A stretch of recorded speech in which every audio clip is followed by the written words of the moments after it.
frères. Donc c'est juste pour vous encourager dans la foi. Amen. Que notre foi vraiment soit fortifiée ce soir. Parce que tout est une question de foi. Un, deux. Un, deux, un, deux, un, deux, deux. Un, deux, trois. Un, deux, trois. C'est bon. Donc, comme je disais, tout est une question de foi. N'est-ce pas? Donc, il faut nous tenir ferme. Il faut que nous tenions ferme. Nous sommes dans les temps de la fin, comme je disais à mon frère Patrick, et je disais à notre frère, que c'est au départ de la course, on a vu le grand raid dernièrement. Il y avait 2000 et quelques participants. Tout était là au départ, tout était enthousiasmé, excité. Là, tout y croyait qu'ils allaient atteindre le but. Et donc, au départ, tout est là. Et après, quand on arrive sur à mi-parcours, fatigue, la douleur, la tête éditée, là, est-ce que lui continue, mais arrête maman, hein? À un moment donné, le mental. Parce que le corps, à un moment donné, il faut ressentir ses limites, mais après le mental. Tu es là, encore ça, encore 30 km, vous voyez? Donc, beaucoup abandonnent. Ça? Et nous, c'est pareil, hein? Nous sommes dans une course. Paul a parlé de la course, n'est-ce pas? On doit courir selon les règles. Mais nous, notre course à nous, là, tous les gagnants. Vous voyez? Pour eux, il y a seulement un vainqueur. Et pour nous, si nous tous arrivons au bout, nous tous sommes tous des vainqueurs. Et chacun de nous remporte des prix. N'est-ce pas? Mais c'est une question de foi, frères et sœurs. Nous sommes dans des temps difficiles. Beaucoup va lâcher. Beaucoup vont dire, ah, c'est trop dur, ah, mais abandonne-moi. Ah, le Seigneur, marche avec le Seigneur, je vous parle de tous ces sacrifices-là. Beaucoup vont abandonner. Et beaucoup vont délaisser le Seigneur pour retrouver leur ancienne vie, parce que c'est plus facile. Mais vous devez savoir que Dieu a misé sur vous, frères et sœurs. Dieu a misé sur vous, Dieu a mis un capital sur vous. Et donc nous devons vraiment tenir ferme. Amen. Nous devons tenir ferme dans la foi, frère, parce que le temps est très difficile. Il n'est pas difficile, hein? Il est très difficile. Vous voyez? Et donc je vais vraiment vous encourager. Je vais lire avec vous dans juste quelques minutes, hein? 3 petites paroles. Dans Matthieu.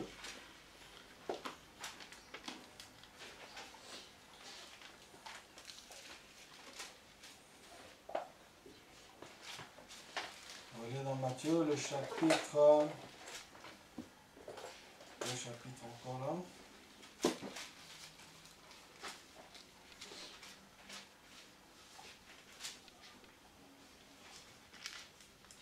Je n'ai pas noté, je n'ai pas pris de notes. Hein.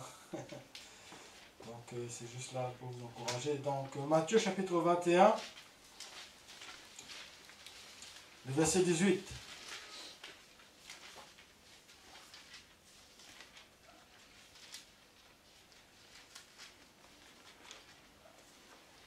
Donc c'est en rapport aussi de la prière.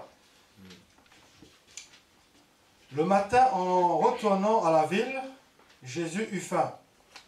Voyant un figuier sur le chemin, il s'en approcha, mais il n'y trouva que des feuilles. Il lui dit, que jamais fruit ne naisse de toi. Et à l'instant, le figuier sécha. Dans Marc, il dit que le lendemain, là c'est donc selon les évangiles, donc lui dit à l'instant le figuier sécha, et dans Marc, il dit le lendemain, les disciples quand ils passaient, ils virent le figuier sécher jusqu'aux racines. À l'instant, le figuier sécha.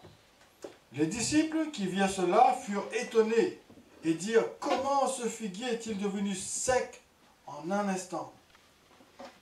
Jésus leur répondit, je vous le dis en vérité, si vous aviez de la foi et que vous ne doutez point, non seulement vous feriez ce qui a été fait à ce figuier, mais quand vous diriez à cette montagne, ôte-toi de là et jette-toi dans la mer, cela se ferait. Tout ce que vous demanderez avec foi par la prière, vous le recevrez. Amen. La puissance de la foi. Voyez? Il ne faut pas qu'on oublie qu'en nous, il y a cet élément qui s'appelle la foi, la puissance de Dieu qui est en nous. Et comme nous avons dit que la vie et la mort sont au pouvoir de la langue. C'est pour ça, le Seigneur dit, il ne faut pas maudire, il faut faire très attention, parce que notre parole a une portée extraordinaire. Vous voyez? Nos paroles ont une portée extraordinaire. C'est pour ça qu'il ne faut pas dire de vaines paroles. Quand on dit quelque chose, il faut que ce soit mesuré, pesé, réfléchi, parce que ça va porter son effet, ça. Et cette parole-là, va, tôt ou tard, elle va agir dans le naturel. D'accord? Donc, la vie et la mort sont au pouvoir de la langue. Mais maintenant, le Seigneur dit que tout ce que vous demandez en priant avec foi, vous le recevrez. Ça? Et donc, il y en a des prières, il ne faut pas seulement demander. Ouais, il ne faut pas seulement Seigneur. Il y en a des situations, il faut commander aux situations. Vous voyez? Et des fois, on a des prières, on a des demandes. Mais là, c'est des prières de commandement. Là, le Seigneur nous parle à la fin, il faut qu'il y ait des prières de commandement. N'est-ce pas? Il faut qu'il y ait des situations où on doit commander aux situations. Il ne faut pas seulement demander au Seigneur. Maintenant, le Seigneur, il demande à nous de avoir des prières de commandement. De dire à la montagne, de dire à ce problème-là, commande à ce problème-là. Il faut que vraiment on délie les choses de Dieu. Tu vois? Pour ta vie, pour ton ministère, pour ton futur, pour ce que Dieu a en réserve pour toi, pour le plan qu'il a mis, ce qu'il a fait de la préscience à ton égard, ce que tu dois accomplir pour Dieu. Tu dois vraiment appeler ces choses. Tu dois vraiment confesser la parole de Dieu. Pas seulement une demande, mais déclarer, parler aux circonstances. Mais pour les frères, c'est comme ça, il faut être des violents. Hein? Vous voyez? Parce que le Seigneur Jésus, lui, il n'a pas prié le Père. Ça, c'est la lumière, ça, non? Oui, c'est la lumière. La lumière, ça. Donc, le Seigneur Jésus, il n'a pas prié le Père pour que le figuier sèche. Il a parlé au figuier. Il a dit que jamais fruit ne naisse de toi. La puissance de la parole, par la foi. Parce que des fois, nous raisonnons trop, nous. Comment Dieu va régler ce problème? Comment Dieu va faire ceci? Comment Dieu va faire cela? Comment? Il y a des choses qui dépassent notre intelligence. Jésus a multiplié 5 pains pour 5000 hommes. Allez comprendre ça. Vous voyez? La foi, c'est pour le domaine de l'impossible. Comme je dis, tant que c'est possible, Dieu laisse ça aux hommes. Mais quand ça devient impossible, ça c'est son domaine, ça. Lui veut agir dans le domaine de l'impossible. C'est pour ça qu'il ne faut pas raisonner avec notre intelligence humaine. Il faut que nous agissions selon les normes de la parole. Dieu a dit, voilà, c'est doit être ainsi. N'est-ce pas? Donc, il y a des situations, tu ne dois pas dire, tu ne dois pas demander. Il y a des situations, tu dois commander aux situations. Pour l'autorité. Amen? Et Jésus parle de la foi. La prière de la foi. Tout ce que vous demanderez. Il dit, Jésus leur répondit, je vous le dis en vérité, si vous aviez de la foi, et dans certaines paroles, il dit, si vous avez de la foi comme un grain de sénévé. Est-ce que vous avez déjà vu un grain de sénévé? C'est pas costaud, hein? Vous connaissez, c'est un petit grain de bread. Petit grain de bread, nous autres, ils mangent. Ben, c'est comme ça. Imagine, tu veux du Seigneur, quoi? C'est la dernière fois comme ça, on peut faire des choses pareilles? Et oui, le Seigneur dit. De temps en temps, il faut arrêter un peu. Il faut méditer sur les choses de Dieu. Pour que vraiment nous approprions nous les choses de Dieu. Et souvent, on est trop léger. Il y a des choses profondes. Et dans notre légèreté, nous veut atteindre la profondeur. Ça, c'est pas possible. Vous voyez? De temps en temps, il faut arrêter un peu. Il faut prendre le temps de méditer et d'aller puiser en profondeur les richesses que Dieu a mis dans le cœur. Hein? Afin que vraiment nous puissions réaliser l'importance des choses que Dieu a mis à notre disposition, afin que quand on parle, notre parole a du poids dans l'esprit. Hein? Donc Jésus dit, si vous avez de la foi, et que vous ne...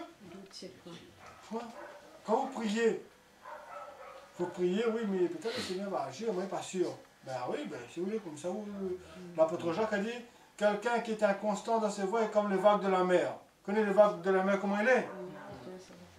Un coup de bon, les vagues de la mer, c'est ça? Il n'avance pas plus loin que ça. Donc c'est un homme qui n'avance pas. Il fait du surplace. Parce que il doute. Il raisonne beaucoup, il doute. Et le Seigneur dit qu'un tel homme ne s'imagine pas de recevoir quelque chose de la part de Dieu. N'est-ce pas? Donc la puissance de la foi, frères et sœurs. Regarde ce que la puissance de la foi a fait à ce figuier. exercez votre foi. N'est-ce pas? Il faut exercer sa foi. Amen. On va lire aussi dans Matthieu chapitre 18.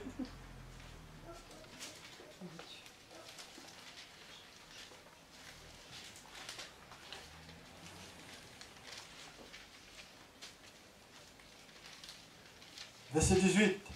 Je vous le dis en vérité, tout ce que vous demanderez, tout ce que je vous dis en vérité, tout ce que vous lirez sur la terre sera lié dans le ciel. Voici la terre ne bouge pas, le ciel ne bouge pas. Tout ce que vous lirez sur la terre sera lié dans le ciel. Et tout ce que vous délirez sur la terre sera délié dans le ciel. Je vous dis encore que si deux d'entre vous s'accordent sur la terre pour demander une chose quelconque, elle leur sera donnée, elle leur sera accordée par mon Père qui est dans les cieux. Car là où deux ou trois sont assemblés en mon nom, je suis au milieu d'eux. C'est la terre qui fait que le ciel bouge. Si la terre n'agit pas, le ciel n'agit pas. Il faut que nous, peuple de Dieu, l'Église, il faut nous comprendre le plan de Dieu, la volonté de Dieu, et que nous lisions les choses, afin que Dieu, lui, de là-haut, puisse agir aussi. Parce que Dieu, lui, peut, lui, mais il a décidé de passer par l'Église. Il a décidé d'agir au travers de son peuple, de ses élus. Dieu, il a la toute-puissance, mais sa volonté, c'est qu'il passe au travers de son peuple, de son Église. Amen, le corps de Christ. Tout ce que vous lirez, il faut lier. N'est-ce pas? Il y a des choses que l'ennemi a mis contre votre vie. Il y a des armes que l'ennemi a préparées pour la destruction. Il y a des plans de destruction qui se forment contre vous. Le diable tous les jours travaille pour vous arrêter, pour vous détruire. Donc il faut prendre autorité là-dessus. Toi, dans votre assemblée locale, dans l'église, votre église, ben le diable ne veut pas y avance. Donc il faut nous lire toutes les stratégies de l'ennemi, tous ses plans. Voyez? Là, il faut nous proclamer cela dans l'esprit, afin que Dieu annule tous ses plans concernant notre vie, concernant notre église. N'est-ce pas? Tout ce que vous lirez. Donc, c'est la terre. Tout ce que vous lirez sur la terre sera lié sur le ciel. Mais si la terre ne lit pas, le ciel ne lit pas. Voyez? L'autorité que Dieu a donnée à l'église. Il faut que nous prenions conscience de cela, afin que notre prière devienne plus précise, plus efficace, et qui atteint son but. Amen. Je vais lire un dernier verset avec vous, pour ne pas trop prendre de temps. Donc c'est dans 1 Pierre, chapitre 5.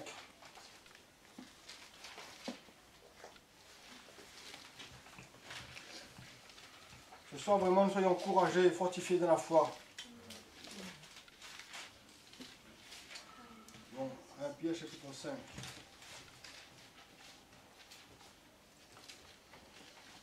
Le verset 6.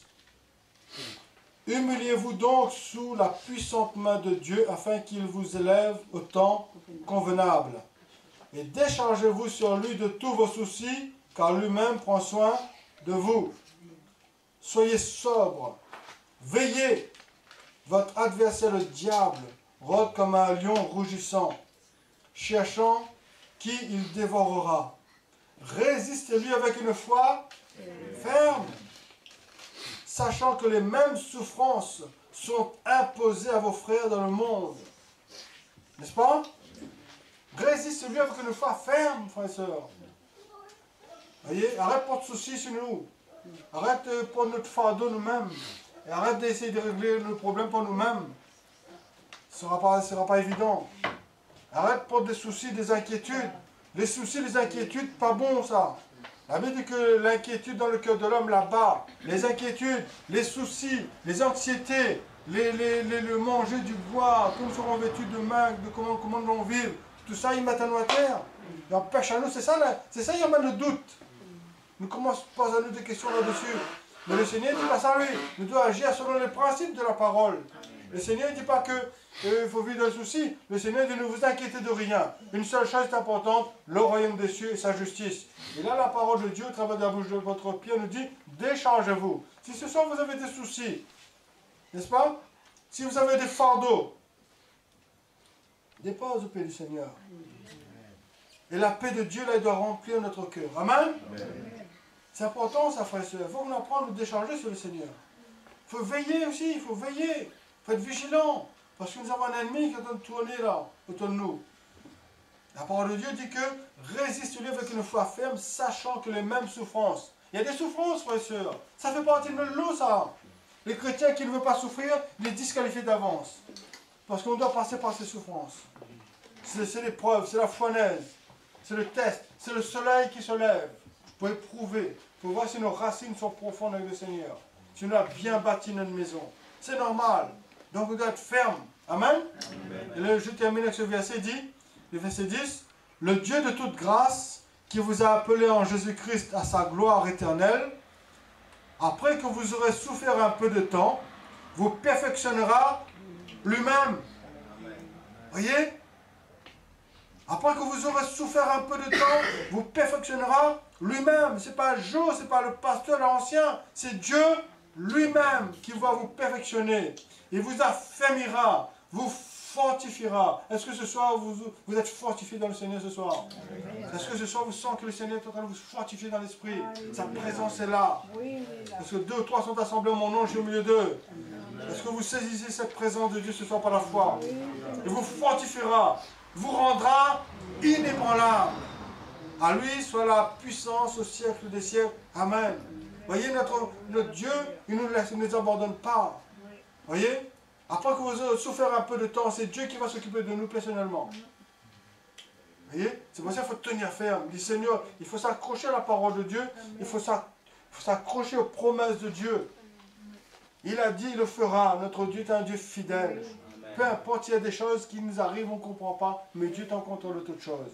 La parole de Dieu dit que Dieu ne permettra pas qu'on soit tenté au-delà de nos forces. C'est pour cela, ce soir, je vous encourage à tenir ferme, à vous fortifier dans la grâce de Dieu, à vous fortifier par la foi dans la puissance de Dieu, et à vraiment à prendre les choses de Dieu en main, à être des vases utiles.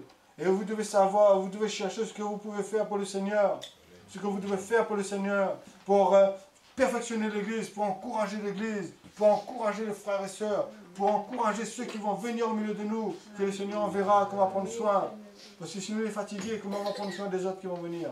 Il faut que nous le fassions, hein? Faut que nous, Dieu a misé sur nous, donc on doit tenir ferme. On n'a pas le droit de baisser les bras. Amen. Alléluia. Et ce soir, moi, le Seigneur vous encourage, frères et sœurs. Je vais passer à mon frère Albert. Le temps il passe. Hein? Parce que là, il faut qu'on nous serve le Seigneur ensemble. Hein? Il faut qu'on nous serve le Seigneur. Gloire à Dieu. Amen.